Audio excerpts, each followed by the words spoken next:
오늘은 죄사하는 권세를 가진 예수님이라는 제목으로 하나님 말씀 증거하도록 하겠습니다. 12월 달에 우리는 크리스마스를 맞이하고 또 기다리면서 예수님은 누구신가? 예수님은 세상에 무엇을 하시기 위해서 오셨는가? 이것을 잘 묵상할 수 있어야 됩니다.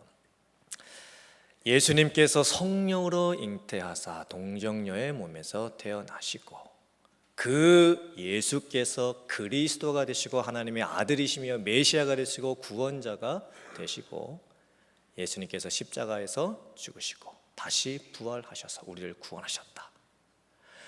이 성경이 말하고 있는 복음의 이 메시지는 가능성이 두 가지 중에 하나입니다. 첫 번째 가능성은 이거는 인류 역사상 최대의 사기극이거나, 다른 한편으로 이것은 이 세상에 있는 종교, 도덕, 법과 철학 등등 그 무엇에도 해결할 수 없는 인간의 죄와 죽음의 문제를 해결할 수 있는 유일한 복음이요 진리이거나, 이 두 가지 가능성 중에 하나인 거예요. 이게 참 충격적인 말이죠. 이 말의 뜻은 뭐냐면, 만약에 여러분들께서 예수님을 믿고 계신다면 여러분들은 첫 번째 가능성, 인류 역사상 최대의 사기극에 휘말려가지고 말도 안 되는 거짓말을 지금 내가 믿고 있거나, 아니면 이 세상에 그 어떤 누구도 무엇으로도 해결할 수 없는 죄와 죽음의 문제를 해결한 단 하나의 복음을 듣고 구원받은 선물을 내가 받고 있거나, 가능성은 두 가지 중에 하나인 거예요. 만약에 성도님들께 불신자분들 중에서 누군가가 오셔가지고 지금 당신이 지금 예수님 믿는 거 지금 인류 최대의 사기극에 휘말리는 거라고, 그러면서 빨리 지금이라도 교회에서 빠져나오라고 이렇게 누군가가 이야기를 한다면, 성도님들께서는 내가 예수님을 믿고 있다는 그 의미들을 어떻게 증거하고 증명하실 수 있겠습니까? 내가 지금 믿고 있는 것이 인류 역사상 죄와 죽음의 문제를 해결했던 유일한 진리, 단 하나의 복음이라는 것을 어떻게 여러분들이 그런 분들에게 말씀하실 수가 있겠습니까? 답은 성경에 있지요. 특히나 이 요한복음에 그 의미들이 많이 강조되어 있습니다. 요한복음에는 7가지 표적 사건과 7가지 선언의 그 내용이 나옵니다. 7가지 표적은 뭐냐면, 예수님께서 자신이 누구신지를 드러내셨는데요, 그 요한복음에 7가지 표적이 기록되어 있어요. 첫 번째 표적은 물로 포도주를 만드셨던 것이고, 두 번째 표적은 왕의 신하의 아들을 고쳐주셨던 것이고, 세 번째는 베데스다에 있었던 38년 된 병자를 고쳐주신 것이고, 네 번째는 오병이어 사건이었고, 다섯 번째는 물 위를 예수님께서 걸어서 오셨던 사건이셨고, 그다음에 여섯 번째가 나면서부터 소경된 자를 고쳐주셨던 것이었고, 일곱 번째가 죽은 나사로를 다시 살리신 겁니다. 예수님께서는 이 7가지의 표적 사건을 보여주시면서 예수님이 누구신지를 드러내신 거예요. 또 요한복음에는 7가지 선언의 말씀이 나옵니다. 나는 누구이다 라고 선언을 하셨어요, 예수님이. 7대 선언. 첫 번째, 나는 생명의 떡이다. 두 번째, 나는 세상의 빛이다. 세 번째, 나는 양의 문이다. 네 번째, 나는 선한 이제 잘하시네요. 자, 목자다. 다섯 번째, 나는 부활과 생명이다. 여섯 번째, 나는 길고 또 진리고 또 생명이다. 일곱 번째가 나는 참 포도 나무다. 예수님께서는 7대 선언을 통해 가지고 예수님이 누구신지를 드러내셨던 거예요. 이제 오늘 성경 말씀은요, 예수님이 보여주셨던 표적 중에서 세 번째의 표적 사건입니다. 베데스다 연못 사건, 38년 된 병자를 고쳐주셨던 사건. 예수님께서는 이 표적을 통해 가지고 죄를 사하시는 권세가 있으신 예수님에 대해서 드러내십니다. 오늘 성경 말씀을 보면 참 독특하고 특별한 사건이 기록되어 나오는 것을 보게 됩니다. 예루살렘 성 안에 베데스다라고 하는 연못이 하나 있었습니다. 우리는 연못하면 보통 어떤 연못을 생각하죠? 금붕어가 이렇게 헤엄쳐 다니고 잉어 한 마리가 이렇게 헤엄쳐 다니고 또 연꽃이 이렇게 피어져 있는 그런 연못을 생각하는데, 베데스다 연못은 그런 연못이 아닙니다. 정확하게 얘기하면 물 저장소. 그러니까 예루살렘 성 안에 성전에서 쓰일 때 필요한 물을 위해서, 또 어떤 생활들을 사람들이 하기 위해서, 또한 병원이라든지 어떤 치료 등을 위해서 이제 물을 저장을 해놨어야 됐었는데, 예루살렘 성 곳곳에 물 저장소가 있었습니다. 그래서 어떤 저장소는 이렇게 오픈된 곳에 있었고, 어떤 저장소는 지하에 있었고, 어떤 저장소는 이렇게 밀폐된 건물 안에 있었던 거예요. 이 베데스다 연못이 그런 물 저장소 중에 하나였었습니다. 그런데 베데스다 연못에는 놀라운 기적이 일어난다라는 전설이 전해져 내리고 있었습니다. 베데스다에 물이 고여 있는데 평상시에는 그 물이 가만히 이렇게 있다가 어느 날 갑자기 그 물이 동하기 시작합니다. 움직이기 시작하는 거예요. 소용돌이를 치기 시작을 합니다. 그때에 주변에 있었던 환자들 중에서 가장 먼저 그 베데스다 물에 뛰어드는 사람은 어떤 병에 걸렸든지 낫는 역사가 있었던 거예요. 너무 놀라운 일이죠. 실제로 병이 낫는 역사가 있었기 때문에 사람들은 어떻게 생각했냐면, 물이 동할 때에 하늘로부터 천사가 내려와서 사람들에게 있었던 어떤 병이라도 고쳐주는구나, 그렇게 생각을 했습니다. 그래서 그 연못 이름이 뭐라고요? 베데스다인데, 이게 히브리어로 하면은 벳헤스다 이렇게 되는 거예요. 합치면 벳헤스다. 그래서 베트는 뭐냐면 집이라는 뜻이고, 헤스다라는 뜻은 뭐냐면 자비, 긍휼이라는 뜻을 가지고 있었던 거예요. 그런데 이 베데스다 연못에는요, 중대한 문제가 하나 있었습니다. 첫째, 가끔씩 그런 기적이 일어난다는 거예요. 이 38년의 병자가 자기보다 다른 사람이 먼저 들어갑니다, 이렇게 뒤에서 이야기를 한 것을 보면 아마도 38년 동안 최소 한 번 이상은 일어났던 것 같습니다. 하지만 역사적인 자료를 살펴보면 베데스다 연못의 기적은 자주 일어나는 기적이 아니었었습니다. 가끔 일어나는 기적. 그런데 그 가끔이 언제 찾아올지 모르는 기적이었던 거예요. 그런데 그럼에도 불구하고 그 베데스다 연못 주변에는요, 수많은 환자들이 모여 있었습니다. 다들 중증 환자들이었습니다. 오늘 성경 말씀을 보니까 맹인, 다리 저는 사람, 혈기 많은 사람들이 있었다, 많은 병자가 있었다 이야기를 합니다. 오늘날 하자면 암, 말기 환자분들, 아니면 평생 동안 고치지 못하고 있는 만성적인 어떤 병을 앓고 계시는 분들, 어쩌면은 그 병 때문에 사형 선고를 받고 언제 죽을지를 모른 채 그냥 기다리고 있는 분들, 그런 분들이 다 모여 있는 거예요. 그리고 마음 한켠에 기대를 하고 있습니다. 저 베데스다 연못에 물이 언젠가 움직이기만 한다면, 내가 그리고 다른 사람들보다 먼저 저 연못에 들어갈 수만 있다라면 내 병이 어떤 병이든지 나을 수 있을 텐데, 그 신락 같은 희망 하나를 가지고 많은 환자들이 모여 있었던 거예요. 그리고 그곳에 38년 된 병자가 있었습니다. 이 사람은요, 손을 자기 마음대로 못 움직여요. 발도 자기 마음대로 못 움직입니다. 자기 스스로 자기의 몸을 가눌 수가 없습니다. 무슨 병인지는 모르겠습니다. 안전병이었었는지 다른 병이었었는지, 아무튼 이 38년 된 병자는요, 스스로 자기의 몸을 움직일 수가 없었던 거예요. 그렇다면 이 38년 된 병자는 어쩌다가 베데스다 연못이 움직인다고 해도, 나을 수 있다고 해도, 이 38년 된 병자가 실제로 고침받을 수 있는 확률은 있습니까? 없습니까? 확률은 없어요. 확률 제로입니다. 왜일까요? 자기 스스로 움직일 수가 없기 때문입니다. 누가 다른 사람이 자기를 집어 넣어주기 전에는, 다른 사람보다 더 빨리 집어 넣어주기 전에는 나을 수가 없는 거예요.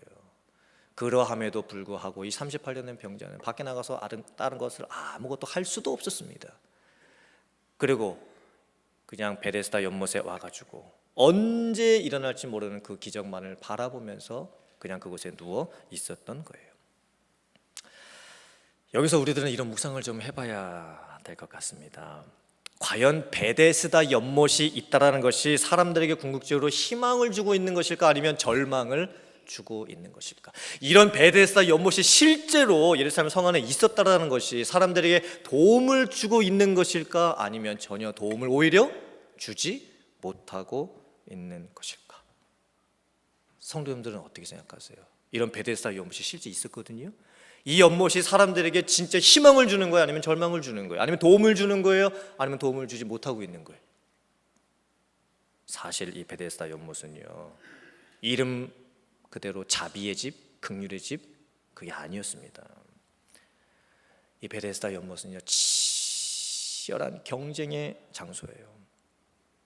아픈 사람들끼리 서로 밀치고 짓밟고 싸워야만 하는 절망의 장소입니다. 왜 그럴까요? 그때 장면을 한번 생각을 해보세요.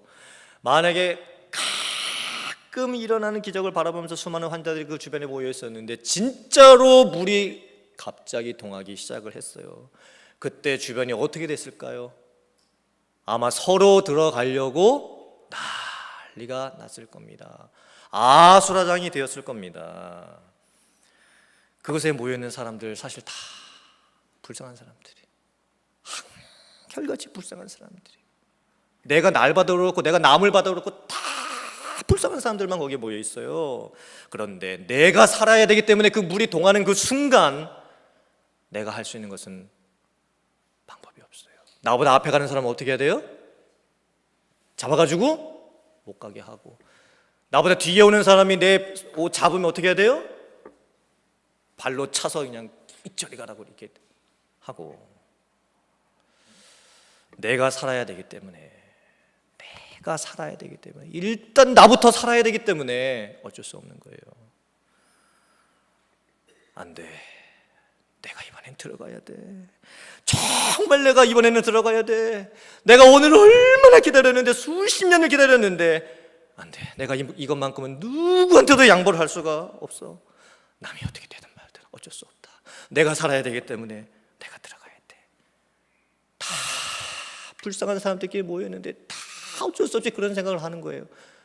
그런데 어떻게 그 베데스다가 은혜의 집, 자비의 집, 긍휼의 집이 될 수가 있겠어요? 이건 절망입니다, 절망. 그리고 설령 한 사람이 먼저 들어가가지고 고침을 받았다고 칩시다. 하지만 그 주변에는 고침을 받지 못한 수많은 사람들이 여전히 한숨 짓고 눈물 짓고 또 처량하게 자기 신세 타령을 하고 있는 거예요. 어떻게 하란 말이냐? 나보고 또 몇십 년을 어떻게 또 기다리란 말이냐? 저 나은 사람은 도대체 뭐가 잘나서 무슨 은혜가 있길래 저 사람은 나았고 나는 무슨 잘못을 졌길래 나는 아직도 여기서 이러고 있을 수밖에 없느냐 라고 하면서 아마 수많은 울분 눈물들이 터져 나왔을 거예요. 근데 가만히 생각을 해보면 이 베데스다의 모습이 어디의 모습 같으세요? 그리고 베데스다 주변에 모여 있었던 사람들이 누구의 모습 같으세요? 이 베데스다는 우리가 살고 있는 세상하고 똑같아요. 우리가 살고 있는 이 세상 사람들의 모습을 봐도요, 참 치열하게 살 수밖에 없어요. 경쟁하면서 살 수밖에 없어요. 자기가 성공하기 위해서 때로는 수단과 방법을 가리지 말아야 될 때도 있는 거예요. 나보다 앞에 가는 사람 붙잡아가지고 못 가게 해야 될 때도 있고, 내 뒤에 나 따라오는 사람 발로 밀쳐가지고 떨어뜨려 내야 될 때도 있고, 차버려야 될 때도 있고. 솔직히 우리들은 다 불쌍한 사람들이, 솔직히 우리 중에 누가 잘나면 얼마나 잘났고 누가 못나면 얼마나 못났겠습니까? 우리들은 다 똑같아요. 다 똑같은 마음 갖고 있는 거예요. 이런 베데스다 같은 세상에서 살면서 서로 돕고 살아도 모자란 것이 우리의 인생인데, 우리들은 어쩔 수 없이 이 세상을 살다가 보면 다른 사람 밀쳐내야 해요. 경쟁해야 되고, 치열하게 살면서 돈 벌어야 되고, 어떻게든 자녀 먹여 살려야 되고, 언젠가 내 인생에 찾아올 대박을 꿈꾸지만 그런 대박을 실제 찾는 사람은 많지가 않습니다. 평생을 치열하게 내 인생을 살면서 경쟁하면서 그렇게 사는데, 이제 일하고 평생 이제 수고한 다음에 은퇴하고 나면 또 여기저기 몸은 또 아프기 시작을 하고, 먹어야 될 약들은 하나 둘씩 늘어나고. 그러니까 지금 이 베데스다의 모습은 이 세상의 모습이고, 베데스다 주변에 모여있는 그 환자들의 모습은 우리들의 모습인 거예요. 그런데 예수님께서 극적인 반전을 이제 보여주십니다. 예수님께서 베데스다에 가셔서 38년 된 병자를 보시고, 그 병이 이미 오랜 줄 아시고 예수님께서 이렇게 물으세요. 네가 낫고자 하느냐? 예수님의 질문은 참 이상한 질문이에요. 아니, 병자 입장에서는 38년 동안이나 아팠으면 당연히 낫고 싶어 하지, 그걸 모르셔서 예수님이 지금 네가 낫고자 하느냐 이렇게 물으시는 걸까? 38년 된 병자의 대답도 이상해요. 예수님이 네가 낫고 싶냐 이렇게 하면 네, 정말 제가 낫고 싶습니다 이렇게 대답을 해야 되는데, 38년 된 병자가 예수님께 이렇게 대답합니다. 물이 움직일 때에 나를 못에 넣어주는 사람이 없어가지고 내가 가는 동안에 다른 사람들이 다 먼저 들어갑니다. 이게 지금 무슨 마음입니까? 이 38년 된 병자는요, 몸이 아픈 것보다 마음이 지금 더 아파요. 지금 이 사람의 마음은 멍들었어요. 그리고 다른 사람을 향한 원망과 불평으로 가득 차 있어요. 이게 이런 뜻이에요. 나보고 낫고 싶냐고요? 내 주변에 내 마음 알아주는 사람 한 명도 없습니다. 날 도와주는 사람도 한 명도 없습니다. 다 자기 살겠다고 아우성치고 있고, 나를 사랑하고 나를 위해서 물이 동했으니 당신이 먼저 들어가시오, 내가 양보하겠소, 내가 도와주겠소 이렇게 말하는 사람 한 명도 없습니다. 38년 된 이 병자는요, 인생을 살아간다는 것이 참 지독한 거예요. 때로는 지긋지긋한 거예요. 자기가 이런 모습으로 간신히 숨이 붙어가지고 이렇게 사는 것이 너무 원통하고 너무 분한 거예요. 38년 된 환자는요, 자기가 낫고 싶다라는 그 의지도 지금 다 잃어버렸어요. 솔직히 38년이나 이미 다 아팠는데 이제 낫냐 마냐? 그게 진짜 문제가 아닌 거예요. 지금 남아있는 것은 뭐냐면 자기 마음속에 이 인생에 대한 마지막 절규밖에 안 남아있는 거예요. 사는 게 뭐가 이러냐고, 정말 내가 이렇게 살 바에 죽는 게 낫겠다고, 인생 너무 불공평한 거 아니냐고, 저 사람은 뭐가 잘났길래 저렇게 휘파람 불면서 살고, 나는 뭐가 못났길래, 뭐가 문제길래 나는 이렇게 살아야만 되는 거냐고. 그러니까 이거는요, 절망얘기예요. 절망얘기.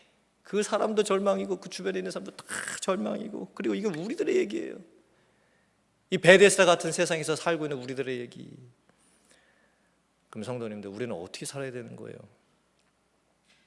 이런 베데스다 같은 세상에서 다 불쌍한 사람들인데, 내가 날 봐도 불쌍하고 내가 옆에 있는 분들 봐도 다 불쌍한데, 다 불쌍한 분들끼리 모여서 사는데도 그 안에서 서로 경쟁하고 밀치고 남을 끌어잡아 땡기고, 나 살아야 되니까, 그래도 나라도 살아야 되니까 그렇게밖에 살 수밖에 없는 우리의 인생, 어떻게 살아야 될까요, 우리가? 그리고 우리가 사는 세상 가운데에서 누군가 상위 몇 퍼센트 성공할 수도 있겠죠. 출세할 수도 있을 거고, 돈도 벌 수도 있을 거예요. 남보다 더 많은 거 가져가지고 행복하게 살아갈 수도 있겠죠. 그래도 여전히 세상은 베데스다예요. 이 세상을 어떻게 해야 될까요? 정말 이 세상에 소망이 있을까요? 이 세상이 정말 바뀔 수 있을까요? 크리스마스, I wish you a Merry Christmas. 이렇게 노래 부르면서 즐길 수 있는 나라가 몇 나라가 되며 그것을 즐길 수 있는 사람이 정말 몇 사람이나 될까, 이 세상에.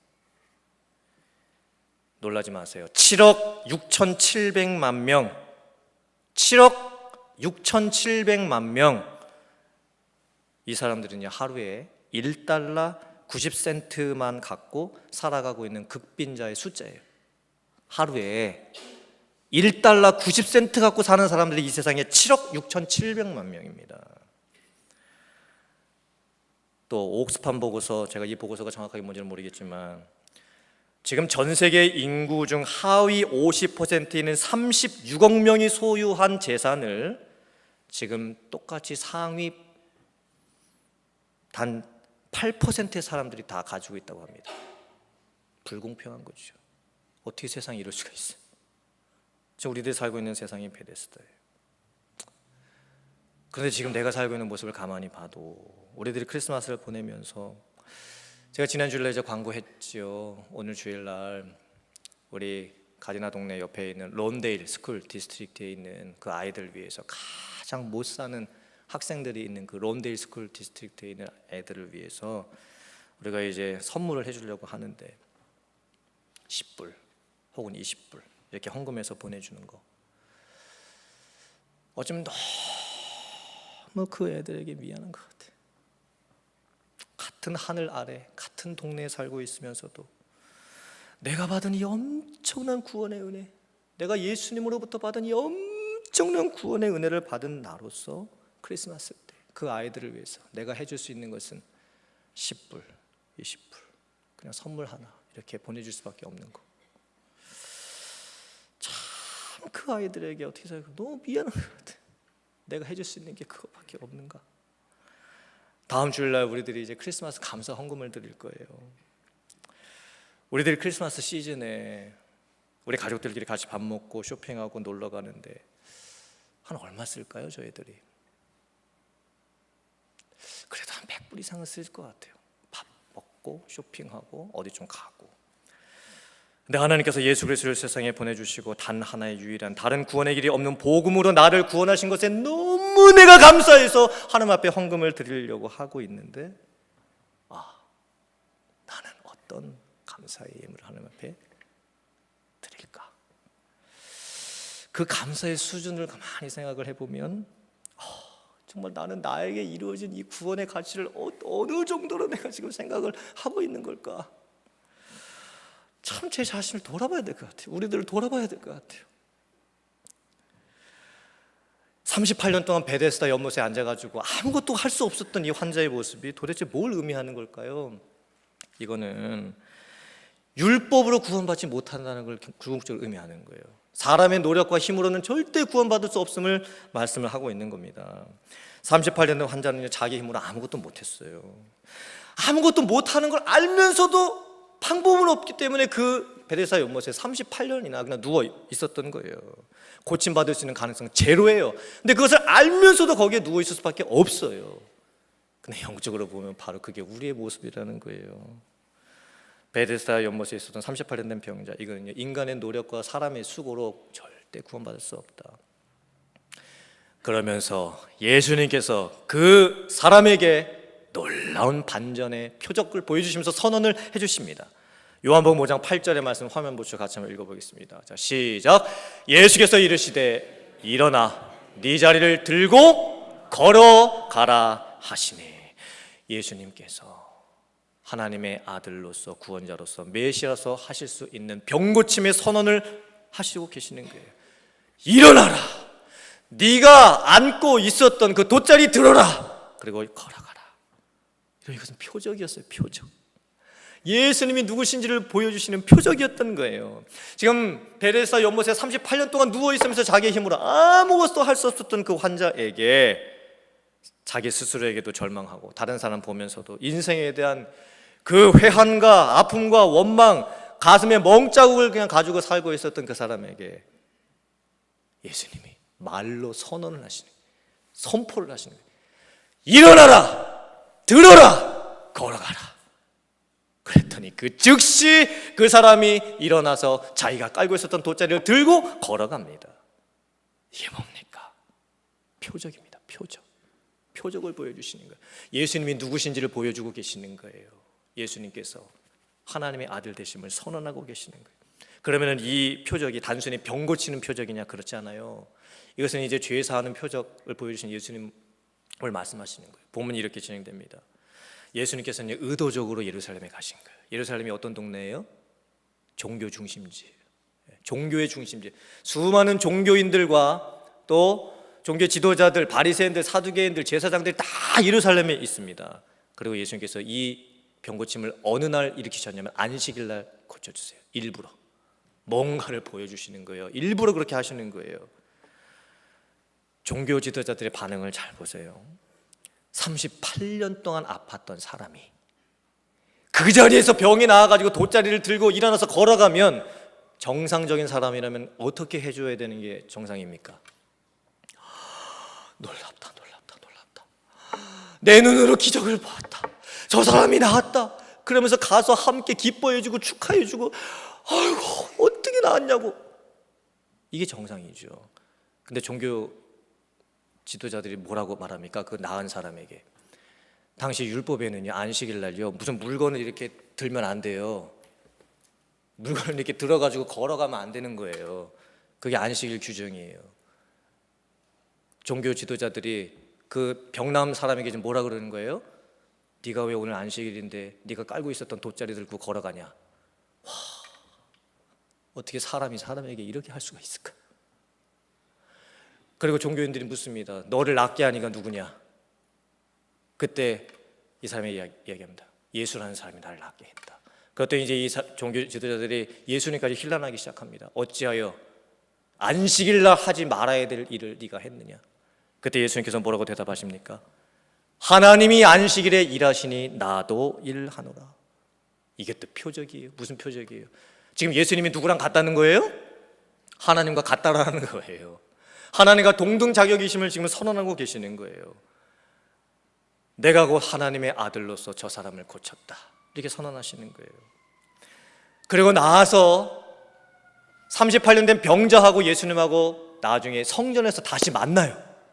그때 예수님께서 그 환자에게 이렇게 말씀을 하십니다. 요한복음 5장 15절 말씀입니다. 14절 말씀입니다. 그 후에 예수께서 성전에서 그 사람을 만나 이르시되 보라, 네가 나았으니 더 심한 것이 생기지 않게 다시는 뭘 범하지 말라? 죄를 범하지 말라 하시니.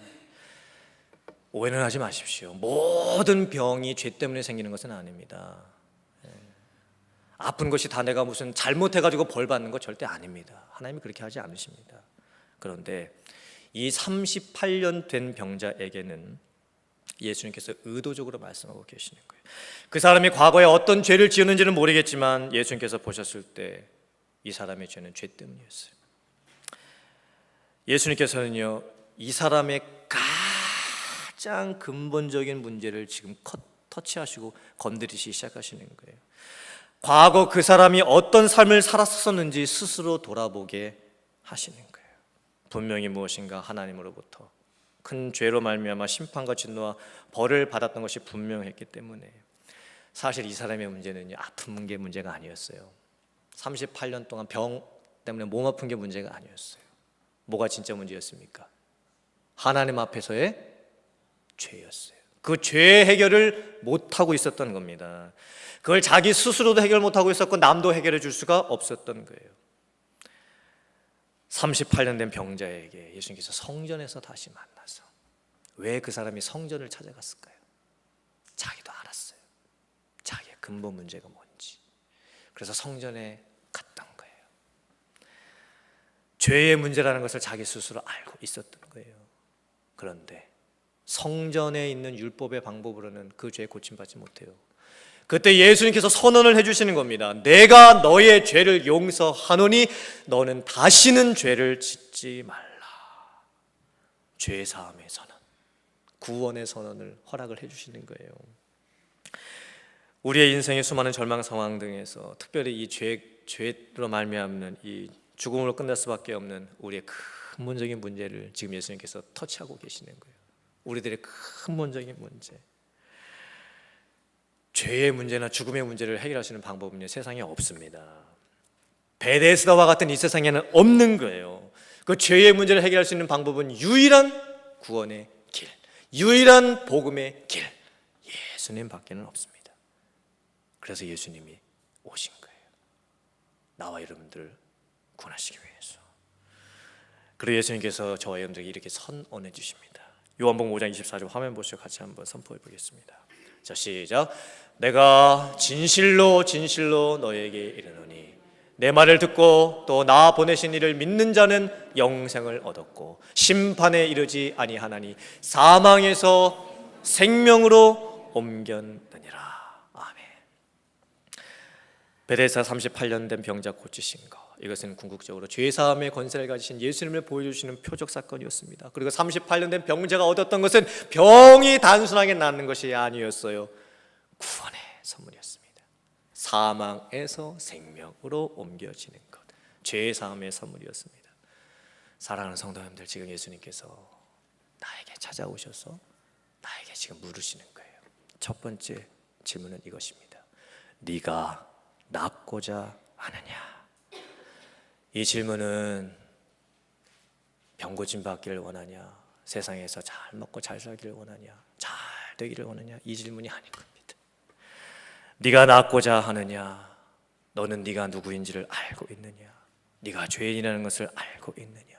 너의 근본적인 그 문제가 뭔지를 알고 있느냐? 물으시는 거예요. 이 질문에 여러분들 뭐라고 대답하시겠습니까?